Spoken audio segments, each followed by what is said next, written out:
দোকানে এগুলো কি চাল? ভাতের চাল। ও কার ধরা তৈরি চাল? কোনো গুড় আছে? হ্যাঁ আছে। গুড় ভালো হবে তো? হ্যাঁ, আমার দোকানের মতো ভালো গুড় আর কোনো দোকানে নেই। ও তা কি করে বুঝবো? দেখো, খেয়ে দেখো। দেখি একটু দাও দেখি। দাঁড়াও, এ নাও, দেখো খেয়ে দেখো। দেখি দেখি দেখি। বাহ বাহ। না গো, এই নুনটা লাগছে। না না নোনতা? না। চিনি আছে? হ্যাঁ, খেয়ে চিনি দেখবে। চিনি 500 দাও তো।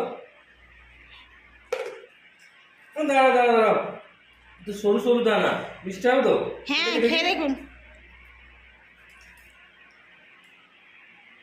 না গো, সেরকম দুধের নাই। না মিষ্টি নাই। তোমার ভালো কি আছে? ভালো একটা জিনিস আছে, দেবো। তো দাও দেখি।